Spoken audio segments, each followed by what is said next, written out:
Your Humanities Half Hour is brought to you by the Northern Marianas Humanities Council, navigating the human experience together.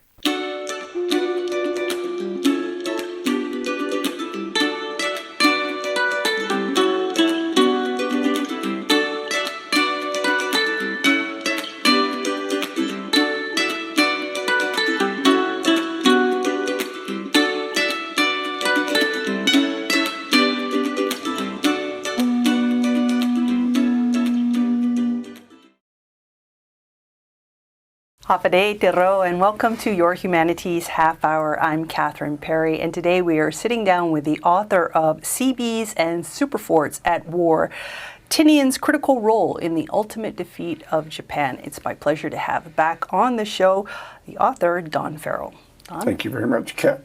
Good to be back. You know what? Our community has been so blessed, and really anybody interested in World War II, with all of the effort and time and dedication you've put into these publications through the years. Why now are we focusing on Seebees and Superforts? Actually, it was just a matter of happenstance and time, right? I decided on this role of recording the history of the islands during World War II, back when I was living on Guam. When I first got to Guam, I was fascinated with what had happened to the local population, the Chamorros of Guam, as a result of the war that they didn't ask for but ended up in their lap. And so I discovered all of these wonderful stories that had not been told to the outside world. And in fact, you know, we're not really available to the local population either. So we created the book Liberation 1944, the story of the recapture of Guam and the impact that it had on the local community. And it was very well accepted, and I was pleased, right, for two reasons. One, that it was accepted by the locals, right? But number two, that it was purchased by a lot of U.S. military personnel. And I knew that that book was going to go off-island as they rotated, and it went off-island, and it would end up on coffee tables somewhere in America, and their friends would come over and see the cover of the book and ask about it and see the pictures, and then perhaps pick up a copy for themselves, or more important, get a copy for the local public school library or the local public library, and get the word of the story of what really happened to the local population into the hands of stateside. And that worked. That book was published for the 40th anniversary of the liberation of Guam. Now this year is the 80th anniversary, and the book is still on the market. It's still being purchased by military personnel, and it's still making its way back into America, and I feel good about that. And then over the years, it's just progressed with whatever was the next natural thing for me to work on. I was very fortunate to get a guide into the Tinian atomic bomb files at the National Archives. That immediately consumed me with the creation of the book Tinian and the Bomb, which I know that you're aware of. And it was just such a wonderful experience to work with so many very, very talented college professors and instructors.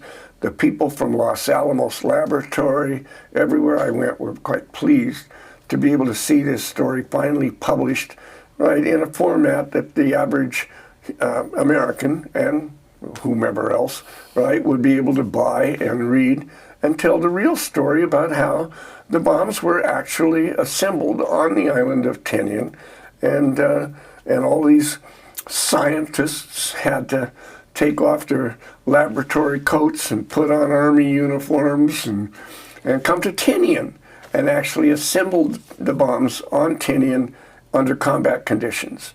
And if you go to YouTube and you watch any of the atomic bomb videos that are on YouTube, most of them produced by Brits, right? They don't say anything about Tinian. It has a few video cuts, but they don't say this is Tinian, right? And everybody seems to believe that the bombs were assembled at Los Alamos and put on the Indianapolis or a plane, brought to Tinian, and then flown directly to the target, when it's so far from the truth. The real truth is that those people came to Tinian, and you're talking about coming in during the middle of the heat of the rainy season, you know, and they're coming out of 7,200 feet at Los Alamos, and then all the B-29s were operational at Northfield and Westfield, 400 B-29s flying around them all the time, and they're supposed to focus on developing an atomic bomb. Great story. I felt so good about that. But in doing that work, I realized that there was an underlying story, and that was, why Tinian? Why wasn't it done on Guam, where the big military bases were being built and there were so many military personnel? Why wasn't it done on Saipan, which was already in military hands? And so that is this story. It is the story of World War II on Tinian, beginning with the Japanese administration all the way through the end of the war. How Tinian contributed to the ultimate defeat of Japan and the end of the war. And I'm very, very pleased with it. We only got it just about a month and a half ago. Congratulations on that. Thank you. I'm always very nervous when we do a book, because no matter how good I think the book is when we're putting it all together, and it's a matter of what it comes out looking like, right? Did the printer do their jobs as good as we did on creating it? And I have to say that our printer did an outstanding job. It's a beautiful volume of work that I think anybody would be proud of having on their coffee table or in their home library. Well, one of the things that marks your writing is that it's usually very conversational, very down to earth, very relatable to the average person who does not have a military background necessarily. For example, who are the Seabees and what was their significance in the military? Okay. To this day. You raise a really good point. We have Seabees on Tinian today, working on projects for the United States Navy as a result of course, the military development that's going on Tinian. The Seabees were created after the war began. They did not exist before the war. Before the war, for the military development on Guam or wherever here in the Pacific was all done by private contractors. When the war began, it was illegal for the United States to use private contractors in a combat zone. It's a violation of the Geneva Convention. And even though the United States did not sign the Geneva Convention, they did follow the rules that were set up, right? So, bottom line is that, the establishment of the military development in the Pacific had to be done by military personnel. So the United States Navy, a guy named Admiral Morrill, right, decided that they would create their own construction companies, right? Except they weren't companies; they were construction battalions, and so they created, the first one was actually called Bobcats. And that pictures and the stories in here with photographs of them moving to their first objective. They were called Bobcats because that was the code name for Bora Bora, right? And the United States needed to build a base there to protect the transportation lines to Australia. And so they created this first construction group, right? And they called them Bobcats, and they went to Bora Bora, and that established the Navy as actually a construction firm. Then they were changed to Naval Construction Battalions. Seabees. Seabees. And so came the nickname, the Seabees. That's where it came from. One of the interesting things I learned from your book is that a lot of the Seabees were very young, and at the same time, they were being trained and overseen by older construction professionals, because the Navy had upped the enlistment age to 55 at this time. Yeah. Interesting dynamic there. Yeah, well, that's all due to Admiral Morrill. He recognized that he couldn't train people how to build runways and bridges, and, you know, all the things that the Seabees were going to have to do in the front to build combat facilities for the Navy and the Army Air Forces. And so he had to train these people, so they needed veteran construction workers. The same guys, really, that had been out here working as private business, right, before the war. Now, all of a sudden, the war is declared, and these guys want to come out and they want to get involved. Now, we're talking 40, 50 years old, beyond the maximum limit for induction, right? So they changed the rule to be able to allow these guys to serve. So they brought in as many of these people as they could who had experience. At the same time, they inducted, you know, 17, 18, 19-year-old young men who wanted to serve in a construction corps to work with them. So it's hard to imagine exactly what it is, but I did get a chance to read some of the more confidential documents about the work the Seabees were doing in the front, and you had these older guys driving bulldozers and stuff because they knew exactly what they were doing. And a few of them got busted for having a little hooch, right? On the job. On the job. Yeah, just like when they're in the private sector, probably. Exactly, more likely than not, right? And so they would get a slap on the wrist, you know, like that. Back to work. But, you know, yeah, because many of them were working under combat conditions. A lot of those guys, just like the movies, were getting shot off of those bulldozers.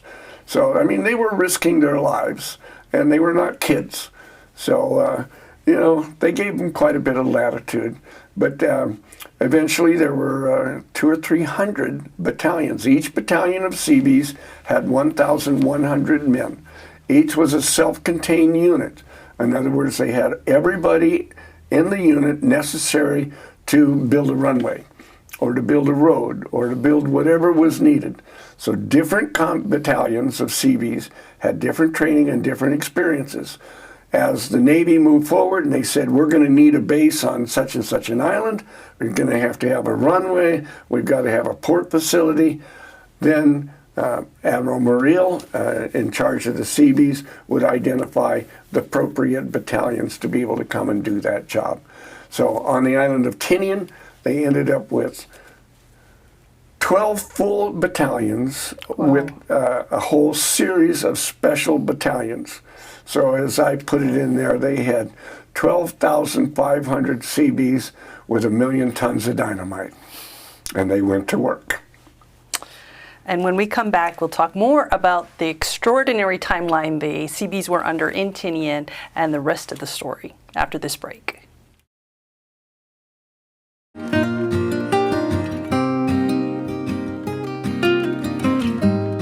Hafaday, Zantiro. I'm Leo Pangilinan with the Northern Marianas Humanities Council. We'd like to take a moment to thank our generous sponsors who have made possible the many programs in our community like this show. We couldn't have done it without them. And if you value the work we do and would like to make a contribution to our efforts, we ask that you consider making an in-kind or cash contribution to the Northern Marianas Humanities Council. Any amount is appreciated, and donations of up to $5,000 qualify for an educational tax credit. We appreciate your partnership and support. Sidus Maasi, Olomai, and thank you.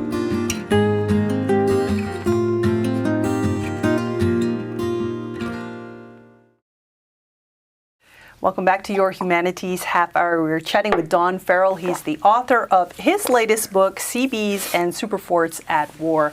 Don, during the break, we were chatting about 53 days. What was the significance of 53 days to this story? Well, the main reason that Tinian was included in Operation Forager, right, was because it was flat, relatively flat, and therefore could have 2 B-29 wings. And that was the whole purpose of the capture of, the justification rather, for the capture of the Marianas was to bring the B-29s to our islands because the B-29 has a 1,500-mile radius, and therefore from Tinian, Saipan, and Guam, right, they could actually drop bombs on Japan, on Tokyo. In other words, take the war to Japan, convince them by bombing, right? That they needed to surrender and surrender before the invasion of Japan became necessary. It was scheduled for November 1st. So the timeline was tight. Now these guys came into Tinian, the first two battalions, the 18th and the 121st, actually landed on Tinian as Marines with the 18th and 121st Naval Construction Battalions. And their job was to prepare the roads and open the roads and all that for the combat troops. When the combat section was over, they were then reverted to Navy control as Seabees, and their primary job, their number one job, was to get North Field built. That North Field is just one small section of Tinian. All the cargo had to come in from the south. And there was no port at that time. There was no port. Not only that, there was no road. Right, Broadway.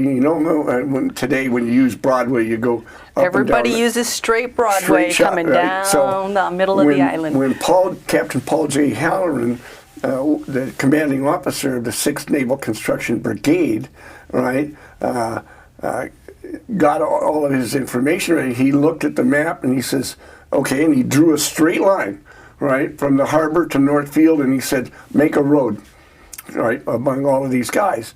And so that's how Broadway was developed, to make sure they had a direct line to get all the equipment, the men and equipment and supplies they needed from the harbor to North Field. So they really couldn't do much at the creation of Runway Able, what became Runway Able, right, in the beginning, because it was just, the logistics didn't allow it.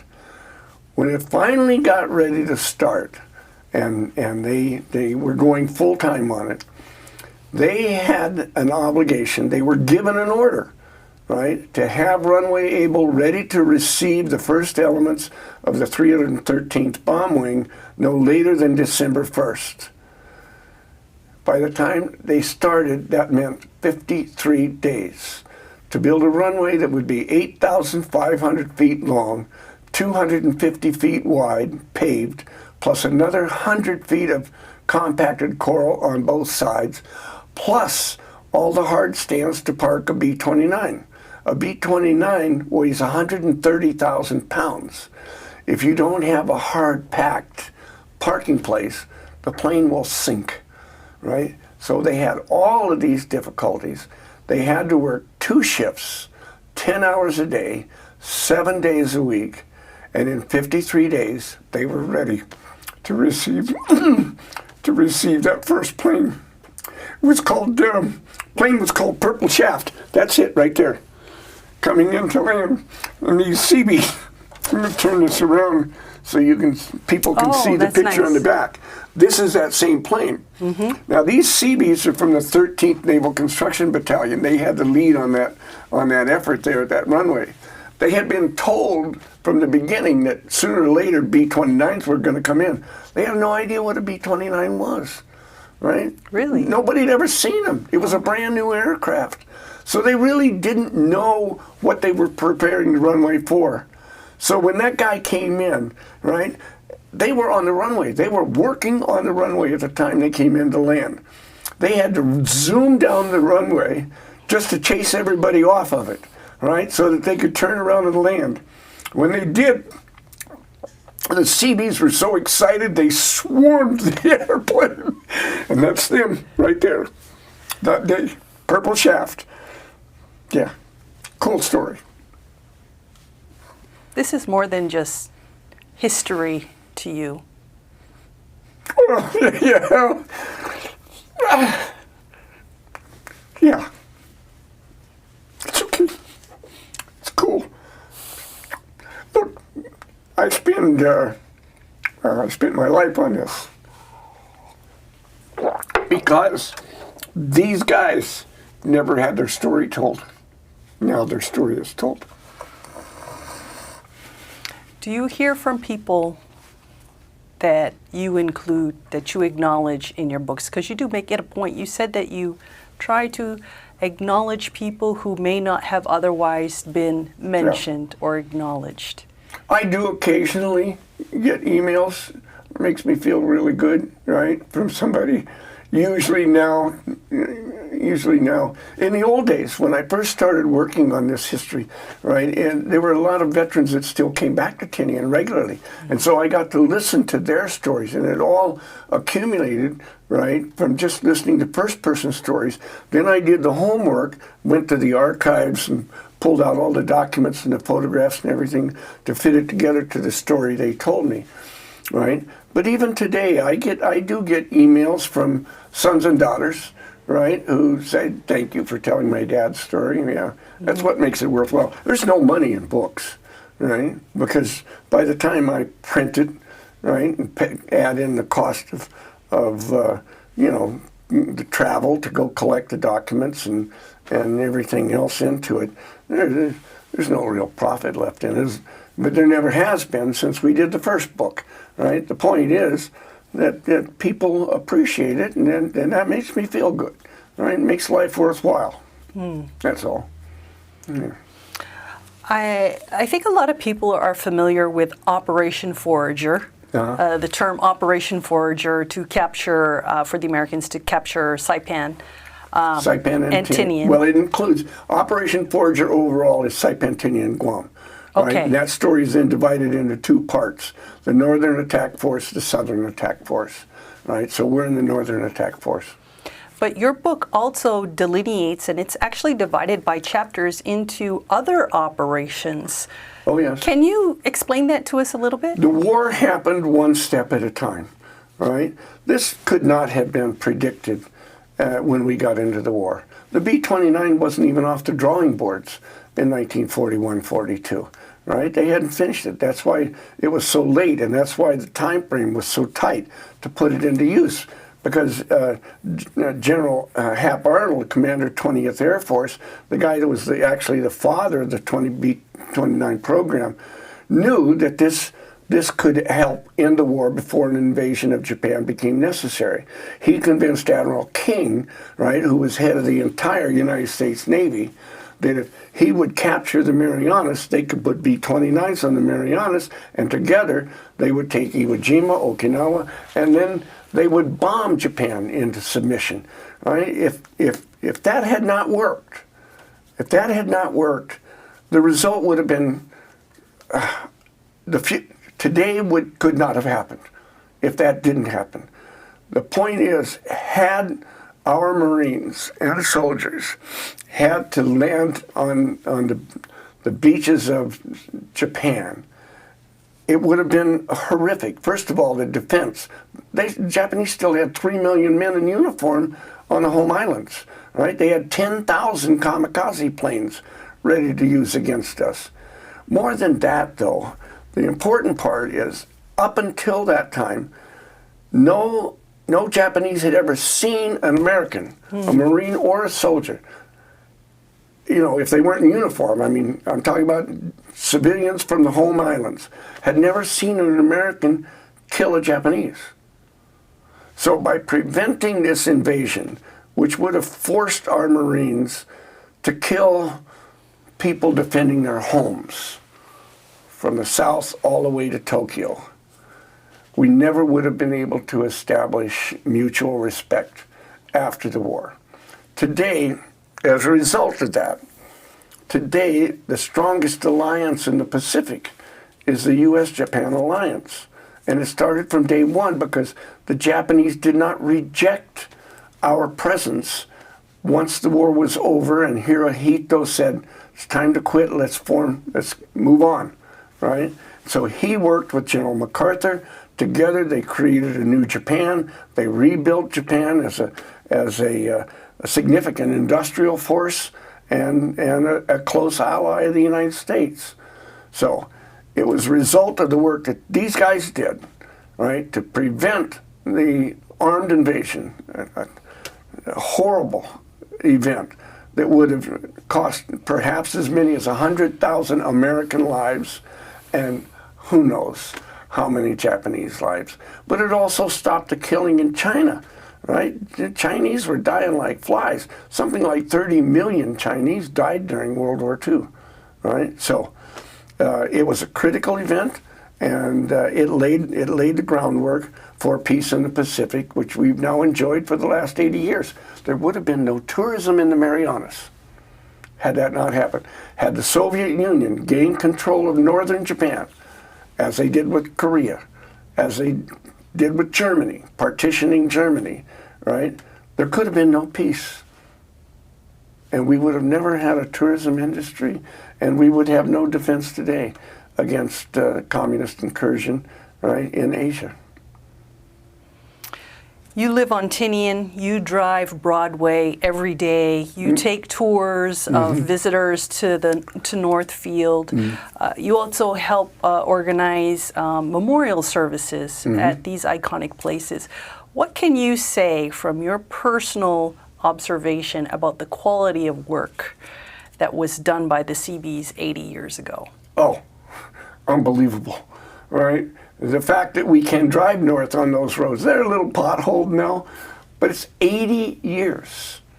That's quality construction. Now, the United States military did, at the beginning of the war, as they began to move forward, they limited all construction to temporary construction only, except runways, right, airfields, harbor development, like the harbor in Southern, and the roads that connect them. Those were to be permanent constructions. And so that's why we still enjoy them today. Now, it is true that the Air Force has sent Red Horse teams. That's their construction. That's the Air Force Seabees. They're called Red Horse. And they're in the process now of beginning the resurfacing of all of the runways at Northfield. So the day will come when, and they're going to do Broadway and 8th Avenue. The day will come, well, four years from now, something like that, when visitors to Tinian will be able to drive on a completely reconditioned road and enjoy the National Historic Landmark at Northfield comfortably. And it's going to be beautiful. It's going to be beautiful. Thanks to Humanities Council, CRM, HPO, all of the various everybody is participating in the recreation of Tinian. So what's in the future for you? Do you have any more books under your belt? Yes. You know, I started the Pictorial History of Guam series when I was living on Guam. I lived from Guam from 77 to 87. So I wrote pictorial history. This is coffee table format, right? Okay. It's not technical like this, right? The Americanization of Guam, 1898 to 1918, bringing the word of America, right? And providing a transition base between Hawaii and the Philippines. And then the sacrifice of Guam, the decision by the United States not to develop Guam into Fortress Guam, but to allow the Japanese to take it whenever they were ready. And then liberation of Guam, the recapture of the island. But I never did the fourth volume, and that is the reconstruction of Guam. Now that is really two stories at once, as most war stories are, because one, you have the physical reconstruction of all of the bases that are on Guam today. But you also have the reconstruction of the political status of Guam, the fight for citizenship and self-government. So I have to tell two completely different stories at the same time. The usual balance that I have to go through in everything we write out here.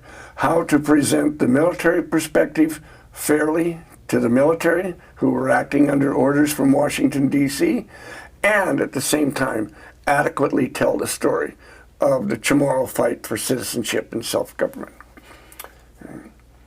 We look forward to it.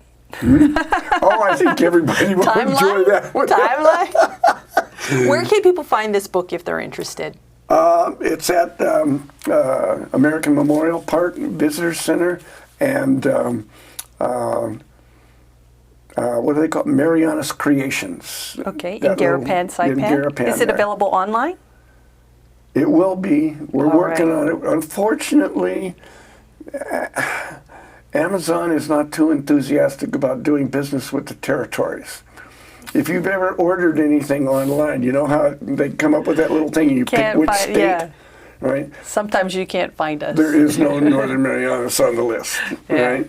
So we're working on it. It'll get there. Thank you for sharing today. Any final thoughts before we go? No, I just would ask those who have the desire, right? And you wanna know the truth of what really happened during World War II, comprehensively about the Japanese administration of the Northern Marianas. That's first chapter 1, yeah. Chapter 1, right?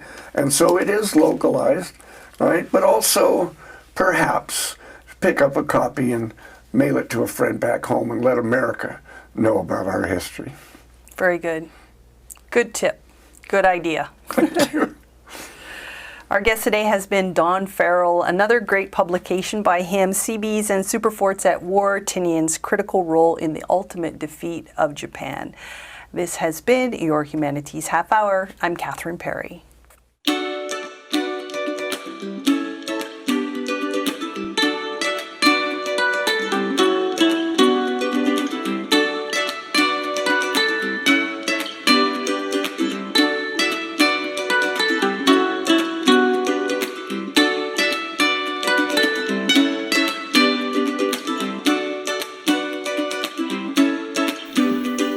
Your Humanities Half Hour has been made possible in part by a major grant from the National Endowment for the Humanities.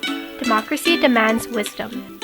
Any views, findings, conclusions, or recommendations expressed in this program do not necessarily represent those of the National Endowment for the Humanities. For more information or to share your thoughts, contact the Northern Marianas Humanities Council at nmhcouncil.org or on social media at 670 Humanities. That's 670 Humanities.